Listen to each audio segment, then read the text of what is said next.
بسم اللہ الرحمن الرحیم الحمد للہ رب العالمین وبہ نستعین وصلی اللہ وسلم علی سید الانبیاء والمرسلین وعلی آلہ واصحابہ اجمعین ومن تبعہم باحسان الی یوم الدین اما بعد۔ الایمان بالملائکہ سے متعلق یہ چوتھا درس ہے۔ آج کی اس نشست میں اور باذن اللہ تعالی آنے والی نشست میں ملائکہ کی جو حیت ہے، جو کتاب و سنت میں بتائی گئی ہے، اس کا ذکر ہوگا انشاءاللہ۔ یعنی اللہ رب العالمین نے جس طرح سے انسان کو اور دیگر وہ مخلوقات جن کو ہم دیکھتے ہیں تو ان کی حیت ہم دیکھ کر بتا سکتے ہیں، انسان کی، دیگر حیوانات کی، بلکہ آسمان اور زمین کی وغیرہ۔ یہ جو غیر مرئی مخلوق ہیں، خصوصی طور پر ایک عظیم مخلوق الملائکہ، ان کی تخلیق کی حیت کیا ہے، اللہ سبحانہ و تعالیٰ نے ان کو کس طرح سے پیدا فرمائے ہیں، کتاب و سنت میں جو باتیں بیان کی گئی ہیں انشاءاللہ اس کو ہم کچھ کر کے آج کی نشست میں اور بقیہ باتیں آنے والی نشست میں رکھیں گے انشاءاللہ۔ بنیادی بات اور سب سے پہلی بات یہ ہے کہ اللہ سبحانہ و تعالیٰ نے ملائکہ کو انسان سے پہلے جو ہے خلق فرمائے ہیں۔ اس سلسلے میں اہل علم قرآن مجید کی متعدد آیات اور احادیث مبارکہ جن میں ملائکہ کا ذکر انسان سے پہلے ذکر کیا گیا ہے۔ اس سے پہلی والی نشست میں بھی میں نے کہا تھا کہ ملائکہ کا ذکر انسان سے پہلے کیوں ذکر کیا گیا ہے۔ اس کی ایک بڑی وجہ یہی ہے کہ زمانی اعتبار سے اللہ تعالیٰ نے ملائکہ کو انسان سے پہلے پیدا کیا ہے۔ اس کی سب سے واضح دلیل قرآن مجید کی وہ آیت کریمہ ہے سورۃ البقرہ کی۔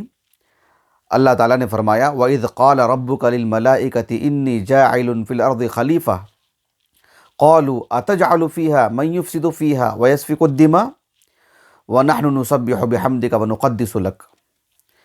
یہ آیت کریمہ اس بات کی سب سے واضح دلیل ہے کہ اللہ تعالیٰ نے ملائکہ کو انسان سے پہلے خلق فرمائے ہیں، اس لیے کہ اللہ رب العالمین نے ملائکہ سے اس بات کا ذکر فرمائے کہ اب اللہ تعالیٰ ایک نئی مخلوق کو وجود میں لانے والے ہیں۔ تو زمانی اعتبار سے ملائکہ کا وجود انسان سے کافی پہلے ہے۔ اللہ سبحانہ و تعالیٰ نے ملائکہ کو انسان سے پہلے خلق فرمائے۔ اللہ نے جس طرح سے انسان کو مٹی سے پیدا کیے تو ملائکہ کو اللہ تعالیٰ نے کس طرح سے خلق فرمائے، اس سلسلے میں صحیح مسلم کی ایک حدیث مبارکہ ہے، حدیث عائشہ۔ ام المؤمنین عائشہ رضی اللہ عنہا کہتی ہیں کہ اللہ کے رسول صلی اللہ علیہ وسلم نے انسان اور جن اور ملائکہ تینوں کے تخلیق کا ذکر فرمائے۔ آپ صلی اللہ علیہ وسلم نے فرمایا کہ خلقت الملائکۃ من نور، کہ ملائکہ نور سے پیدا کیے گئے ہیں۔ باتفاق اہل علم یہ نور اللہ سبحانہ و تعالیٰ کی ایک مخلوق ہے، وہ نہیں ہے جو اللہ تعالیٰ کی صفت نور ہے۔ النور اللہ رب العالمین کی ایک صفت ہے، اللہ نور السماوات والارض۔ النور اللہ رب العالمین کے اسماء حسنہ میں سے ہے یا نہیں، اہل علم کے مابین اس معاملے میں ہمیں دو باتیں ملتی ہیں۔ اس سلسلے میں زیادہ صحیح اور درست بات یہی ہے کہ النور اللہ رب العالمین کے اسماء حسنہ میں سے نہیں ہے۔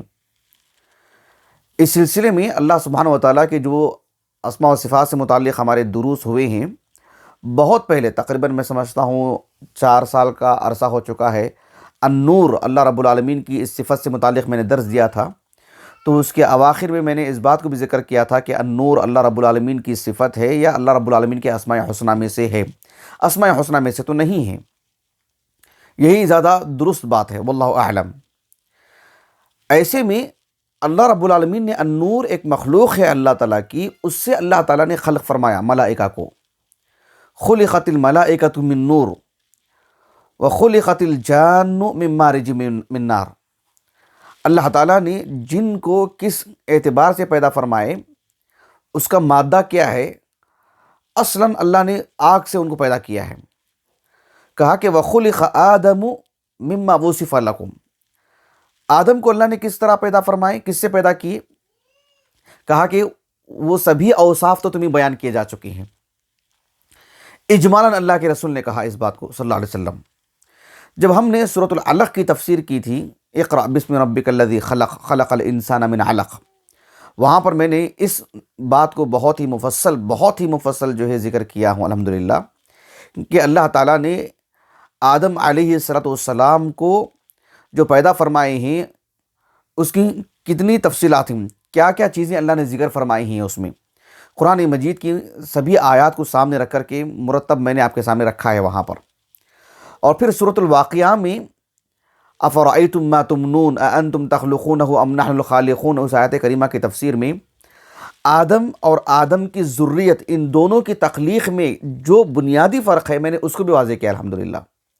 مزید سورۃ الحج کی اس آیت کریمہ میں بھی جو بالکل آغاز میں ہے، یا ایھا الناس ان کنتم فی ریب من البعث، اس آیت کریمہ میں تو یہاں جو زیر بحث معاملہ ہے وہ یہ کہ خلقت الملائکۃ من نور، صرف اتنی سی بات حدیث مبارکہ سے صحیح سند سے بات ہمیں ملتی ہے کہ اللہ تعالیٰ نے ملائکہ کو نور سے پیدا کیا۔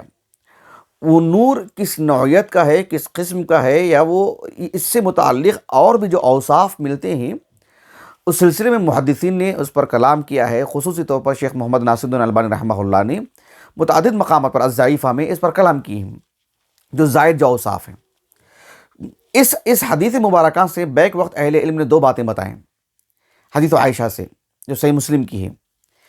ایک بات یہ ہے کہ ملائکہ کو اللہ نے نور سے خلق فرمائے، دوسری بات یہ ہے کہ اللہ تعالیٰ نے پہلے ملائکہ کا ذکر فرمائے، بعد میں الجان کا، اللہ کے رسول نے بعد میں الجان کا ذکر فرمائے، بعد میں آدم کا، تو اس میں زمانی ترتیب بھی ہے۔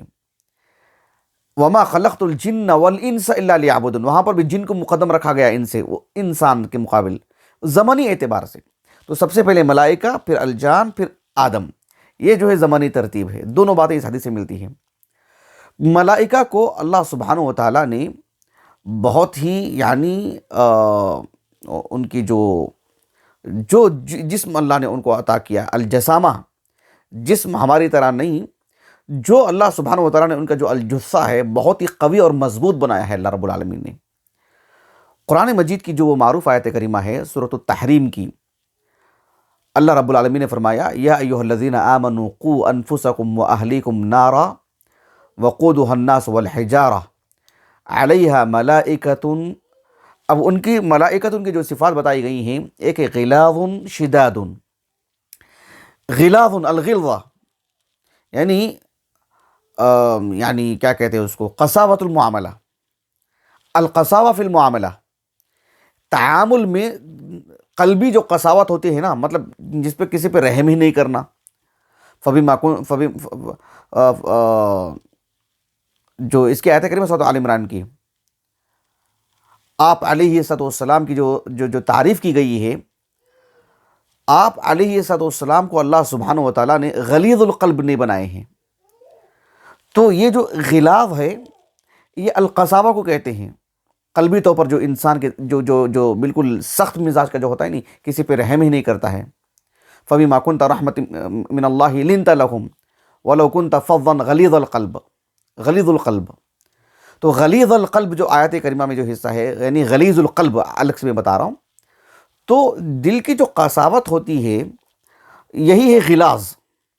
یعنی اللہ تعالیٰ نے ملائکہ کو جو جہنم میں ہوں گے، انسان جو مجرم ہے، کافر ہے، اس کو اللہ سبحانہ و تعالیٰ نے جس طرح کی سزا دینے کا مکلف کیے ہوں گے اس ملک کو، وہ اس میں رتی برابر بھی رحم نہیں کرے گا، غلاظ۔ اور شداد کہا اللہ تعالیٰ نے، یعنی ملائکہ بہت ہی قوی ہوتے ہیں، شداد یعنی اقویاء، بہت ہی قوی ہوتے ہیں ملائکہ۔ اللہ تعالیٰ نے سورۃ التکویر میں بیان فرمایا انہ لقول رسول کریم ذی قوۃ عند ذی العرش مکین، ذی قوہ، جبرائیل علیہ السلام کا جو اللہ نے تعارف فرمایا ذی قوہ، یعنی بات صرف جبرائیل کی نہیں ہے، ملائکہ کو اللہ سبحانہ و تعالیٰ نے بہت ہی قوی بنائے ہیں۔ یہ سب ان کا تعارف ہے جو ان کی حیت بتائی گئی ہے۔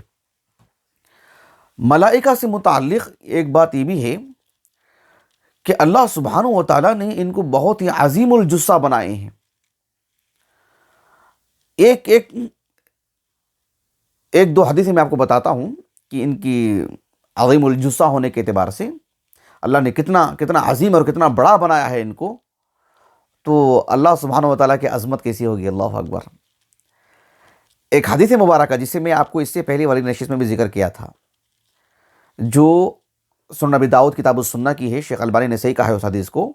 حدیث جابر ابن عبداللہ رضی اللہ عنہما، اللہ کے رسول صلی اللہ علیہ وسلم نے فرمایا کہ اذن لی ان احدث عن ملک من ملائکۃ اللہ من حملۃ العرش، کہ اللہ سبحانہ و تعالیٰ کی طرف سے مجھے اجازت ملی ہے، اجازت دی گئی ہے کہ میں ایک فرشتے کا تعارف کرواؤں.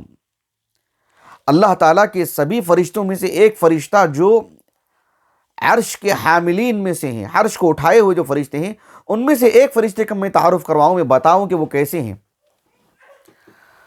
اللہ کے رسول نے کہا صلی اللہ علیہ وسلم، انما بین شحمت اذنہ الی عاتقہ مسیرۃ 700 عام، کہ ان کی کان کی جو لو ہوتی ہے نا، کان کا جو آخری حصہ، اس کا اور جو ہے ان کی گردن کا درمیان کا جو عرض ہے، وہ جو فاصلہ ہے 700 سال ایک آدمی جو چل سکتا ہے، جا سکتا ہے، متوسط درجے کی جو سواری ہوتی ہے، وہ فاصلہ ہوگا. اللہ اکبر کبیرہ، سبحان اللہ العظیم. یعنی تصورات سے باہر ہے یہ چیز، اور پھر یہ ایک غیبی چیز ہے، ہم اسے سمجھ ہی نہیں سکتے اس بات کو. تو تعبدی طور پر اللہ رب العالمین نے، اللہ کے رسول نے اللہ سبحانہ و تعالیٰ کے ذریعے سے ہم کو یہ بات بیان فرمائے ہیں، اور ہم اس کو ایسے ہی ایمان لائیں گے اس پر. تو اللہ رب العالمین کی عظمت کیسی ہوگی، اندازہ لگائیے. یہ تو ایک حدیث مبارکہ ہوئی سنن ابی داؤد کی. ایک اور حدیث مبارکہ ہے جو صحیح مسلم کی بہت معروف حدیث مبارکہ.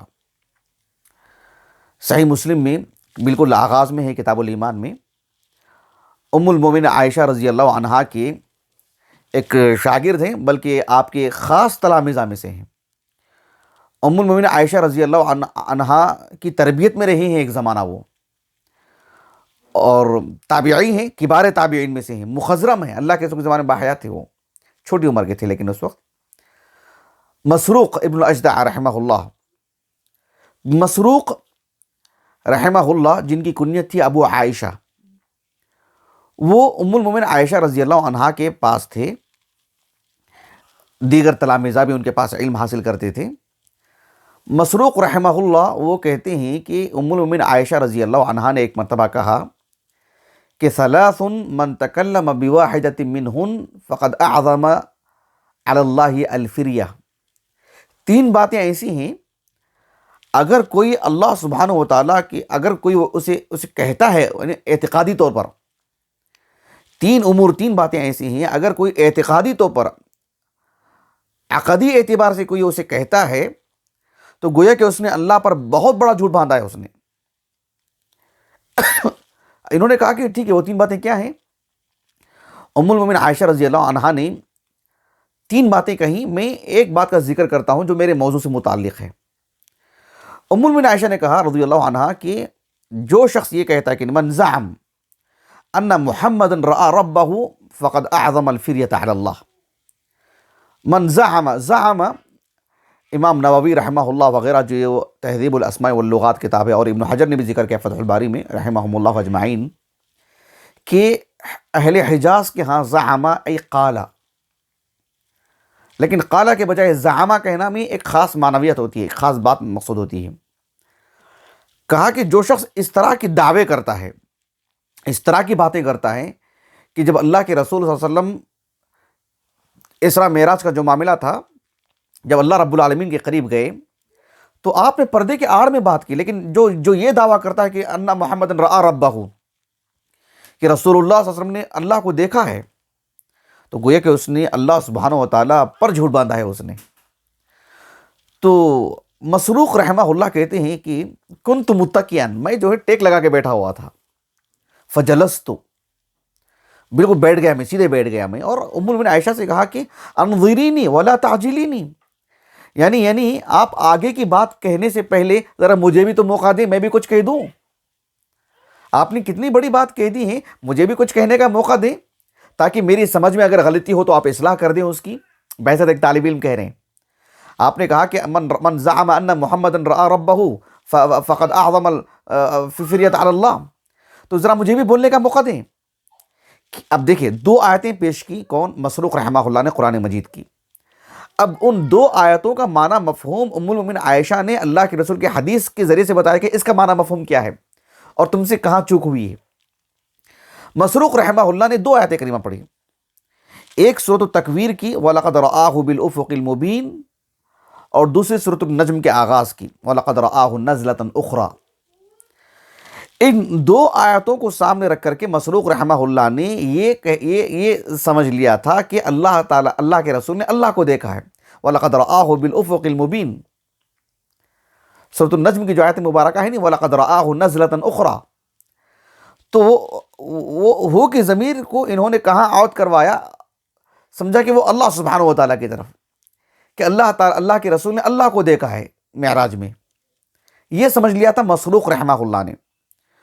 ام المومنین عائشہ رضی اللہ عنہا نے کہا کہ انا اول هذه الامہ سأل عن ذلك من رسول اللہ صلی اللہ علیہ وسلم۔ یہ جو دو آیت کریمہ تم مجھے پڑھ کر کے سنا رہے ہو نا، اور اس سے تم نے جو بطور دلیل کے پیش کیا ہے، جو استدلال تمہارا ہے کہ اللہ کے رسول نے اللہ کو دیکھا ہے، یہی دو آیتیں ایسی ہیں جن سے متعلق میں نے اللہ کے رسول سے پوچھا ہے کہ اس کا معنی مفہوم کیا ہے۔ بلکہ اللہ کے رسول صلی اللہ علیہ وسلم کے صحابہ میں، آپ کی امتیوں میں میں پہلا شخص ہوں، یعنی مطلب میں پہلی خاتون ہوں یا پہلا امتی ہوں میں، جو اللہ کے رسول صلی اللہ علیہ وسلم سے اس سے متعلق میں نے سوال کیا ہے، بعثت فرد کی سب سے پہل میں نے کی ہے اللہ کے رسول سے پوچھنے کے لیے۔ اللہ کے رسول نے کہا صلی اللہ علیہ وسلم کہ اس آیت کریمہ سے مراد کون ہے؟ صحیح مسلم کی حدیث مبارکہ ہے، کہا کہ انما ہوا جبریل، یہ تو جبریل مراد ہیں۔ اس آیت کریمہ میں جن کا ذکر ہو رہا ہے وہ جبریل ہیں۔ کہا کہ لم اراہ علی صورتہ التي خلق علیہا غیر ہاتین المرتین، یعنی اس آیت کریمہ میں جو فاعل ہیں، الرائی، جو دیکھنے والے ہیں، وہ تو میں ہوں، اور جو مرئی ہیں، جن کو دیکھا گیا ہے، وہ اللہ سبحانہ و تعالیٰ کی ذات مبارکہ نہیں ہے بلکہ وہ جبریل ہیں۔ دیکھنے والے کی جو خبر دی گئی ہے وہ محمد ہے، میں ہوں، اور جن کو دیکھا گیا وہ اللہ نہیں، وہ جبریل ہیں۔ تو یہ دو آیتوں میں جو دو واقعات کی طرف اشارہ ہے کہ دو اللہ کے رسول نے دیکھا ہے، وہ جبریل کو دیکھا ہے، اور کہا کہ میں نے جبریل کو اللہ تعالیٰ نے جس طرح سے پیدا کیے ہیں، میں نے دو مرتبہ ان کو دیکھا ہے بس، غیر ہاتین المرتین،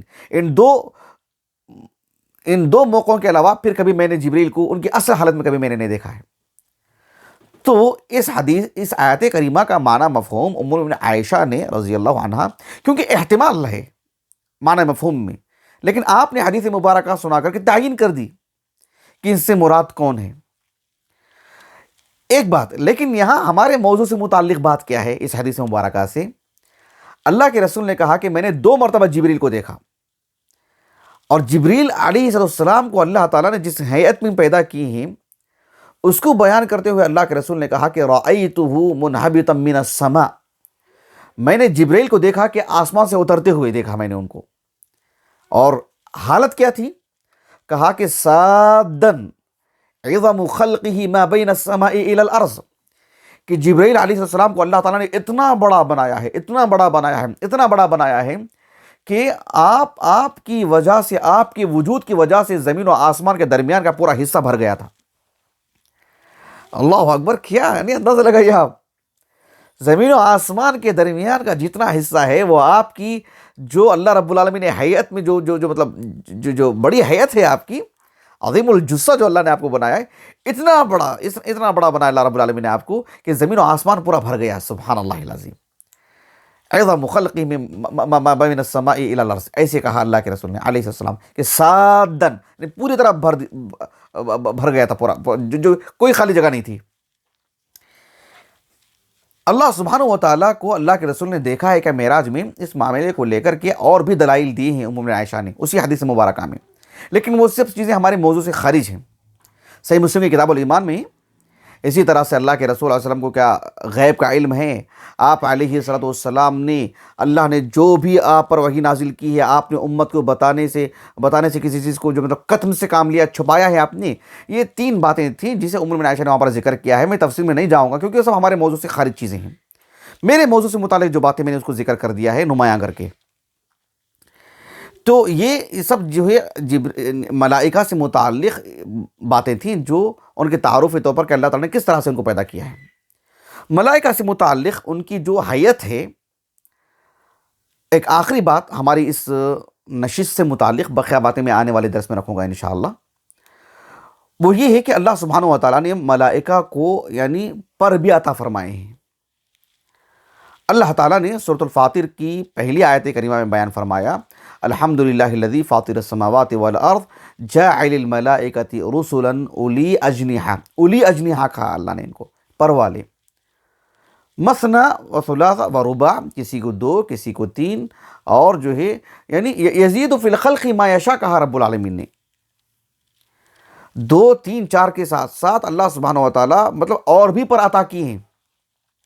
تو ملائکہ کو پر ہوتے ہیں، اللہ سبحانہ و تعالیٰ نے ملائکہ کو پر عطا فرمائے ہیں. ایک حدیث میں جو ملائکہ کا ذکر ملتا ہے اور اس میں پر کا جو ذکر ملتا ہے تو وہ کثرت سے احادیث ہیں. اب ساری احادیث سنانا مقصود نہیں ہے. فی الحال ہماری جو مجلس ہے، بھلے ہی ہم آن لائن ہیں، میں اپنے گھر میں بیٹھا ہوں، میرے معاون ہیں، میرے گھر والے ہیں، لیکن جو آن لائن جو کویت میں جو ہمارے اخوان سن رہے ہیں، یقیناً کچھ لوگ ایک ساتھ بیٹھ کے سن رہے ہوں گے، کچھ لوگ اپنی اپنی جگہ میں بیٹھ کے سن رہے ہوں گے، کیونکہ یہ آن لائن کا مطلب نتیجہ ہے. لیکن ہمارے جو ارادے ہیں، ہماری جو نیت ہے، ہمارا جو نقطہ نظر ہے شرعی علم کو سننے کے لیے، جو ایک ساتھ ہم مطلب جگہوں کے اعتبار سے تو بالکل دوری ہے، بعد ہے، لیکن ایک طرح سے جو ہے مطلب ذہنی اعتبار سے، قلبی اعتبار سے ہم گویا کہ ایک محفل میں بیٹھے ہوئے ہیں. یہ میں تکلف نہیں کر رہا ہوں بتانے کے لیے، اس میں واقعیت ہے، سچائی ہے، دیانتداری ہے. یہ بات میں بیان کر کے اس لیے میں اس بات کو ذکر کر رہا ہوں، وہ حدیث مبارکہ سنانے کے لیے. ایک حدیث آتی ہے، متفق علیہ حدیث ہے، صحیح بخاری کی متعدد جگہ پر، صحیح بخاری میں کتاب الدعوات میں، اور صحیح مسلم کی کتاب الذکر والدعاء والتوبۃ والاستغفار میں. ابو ہریرہ رضی اللہ عنہ کہتے ہیں، کافی طویل حدیث ہے، کافی طویل حدیث ہے، اور دلچسپ انداز میں بتایا ہے اللہ کے رسول نے اس بات کو. آپ صلی اللہ علیہ وسلم نے فرمایا کہ ان للہ ملائکۃ یطوفون فی الطرق، کہ اللہ رب العالمین کے کچھ فرشتے ایسے ہیں جو چکر لگاتے رہتے ہیں، چکر لگاتے رہتے ہیں. صرف یطوفون سے ہمارا استدلال نہیں ہے کہ چکر کاٹتے ہوں گے تو چل بھی سکتے ہیں، ضروری نہیں کہ اڑان ہی بھرتے ہوں، لیکن آگے اس کا ذکر ہے یطوفون فی الطرق، راستوں میں وہ چکر لگاتے رہتے ہیں. مقصود کیا ہوتا ہے ان کو؟ یلتمسون اہل الذکر، اللہ سبحانہ و تعالیٰ کی شریعت پڑھنے پڑھانے کا جو معاملہ جہاں بھی رہتا ہے اس کی تلاش میں رہتے ہیں. وہ جب ملائکہ دیکھتے ہیں کہ کسی جگہ پر یعنی فَإِذَا وَجَدُوا، جب وہ دیکھ لیتے ہیں کہ ایک محفل ہے، کچھ لوگ وہاں پر بیٹھ کر کے اللہ کی شریعت کو پڑھا رہے ہیں، تو ملائکہ تنادوا، آپس میں ایک دوسرے کو آواز دیتے ہیں کہ ہلموا الی حاجتکم، جس کی تلاش میں تم چکر کاٹ رہے تھے نا، دیکھو یہاں ہے محفل. وہ سب لپک کے ادھر آتے ہیں. فیحفونہم باجنحتہم، ان کو اپنے پر سے ڈھانپ لیتے ہیں. یہ ان کے حق میں سعادت ہے، اعزاز ہے، ایک اللہ سبحانہ و تعالیٰ کی طرف سے ایک بہت بڑی سعادت کی بات ہے. وہ سنن ترمذی کی جو حدیث مبارکہ ہے نہیں، معروف حدیث مبارکہ، صفوان ابن عسال المرادی رضی اللہ عنہ، ان کے پاس ایک معروف تابعی ہیں، بہت ہی عظیم المرتبت عالم دین، زر ابن حبیش رحمہ اللہ، علماء کوفہ میں سے. وہ جب صفوان ابن عسال رضی اللہ عنہ المرادی ان کے پاس جب آئے اور کہا کہ جو ہے میں آپ کے پاس آیا ہوں صرف علم کے لیے، دوسرا کوئی میرا مقصد نہیں ہے، تو انہوں نے کیا کہا ان سے؟ اسی مقصد سے آئے ہیں؟ تو پھر اللہ کے رسول کی حدیث سنائی انہوں نے کہ تضع الملائکۃ اجنحتہا رضا لطالب العلم،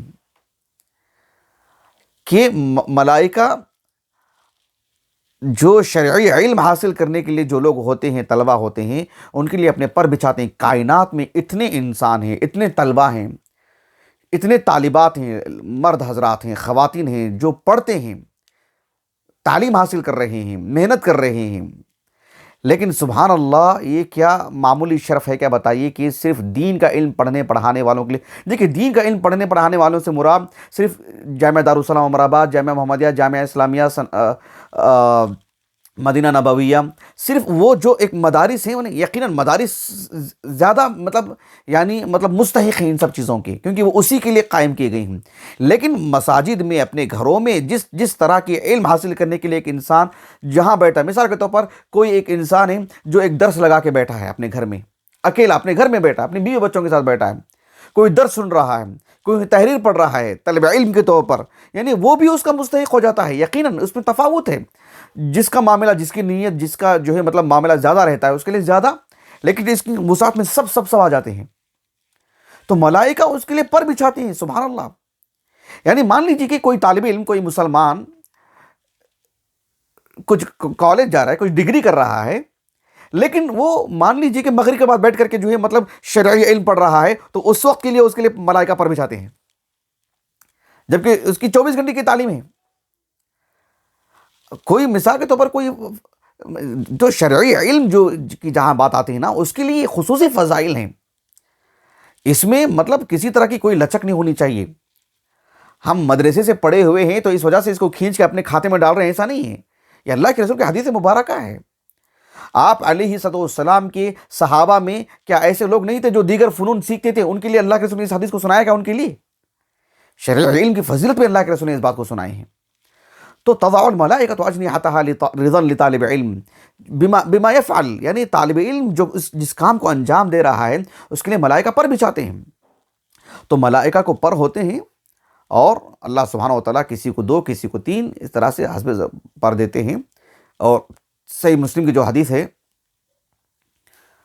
حدیث عبداللہ بن مسعود رضی اللہ عنہ سے جو روایت ہے کہ اللہ کے رسول نے جبرائیل کو دیکھا، یعنی 600 پر تھے جبرائیل کو علیہ السلام۔ تو اللہ نے ملائکہ کو جس طرح سے خلق فرمائے ہیں، اس کا کچھ میں نے ذکر کیا ہے آج کی اس نشست میں۔ کچھ باتیں انشاءاللہ میں آنے والی نشست میں اس کو ذکر کروں گا، ملائکہ کی تخلیق سے متعلق۔ پھر دیگر چیزیں ہم ایک ایک کر کے آگے بڑھیں گے باذن اللہ تعالیٰ۔ میں اپنی بات کو ختم کرتا ہوں، کیونکہ اس کو ہم مختصر کر کے ہی پڑھیں گے، یہی ہمارا نقطہ نظر ہے، تاکہ سمجھنے میں، مجھے بولنے میں، آپ کو سمجھنے میں، پھر کسی کو سن کر کے علم حاصل کرنے میں آسانی ہوگی انشاءاللہ۔ میں اپنی بات کو ختم کرتا ہوں۔ اللہ تعالیٰ سے دعا ہے کہ اللہ تعالیٰ ہماری اس نشست کو، ہمارے اساتذہ، ہمارے والدین، ہمارے کل معاونین، ہمارے مشاہدین، ہمارے اہل خانہ کے لیے، ہمارے لیے، ہمارے معاون خاص عامر بن الیاس کے لیے، AIGC جو ایک لجنہ ہے، ایک کمیٹی ہے، اس سے جڑے جتنے بھی افراد ہیں، کویت میں رہنے والے ہندوستانی مسلمان، ان کی دلچسپیوں، انہوں نے اپنی ایمانی اور دینی ضرورت کے نقطہ نظر اس درس کو منعقد کیے ہیں۔ اللہ تعالیٰ ان کو اجر عظیم سے نوازے، ان کے سبھی رفقا کو، سبھی معاونین کو اللہ تعالیٰ بہترین بدلہ عطا فرمائے۔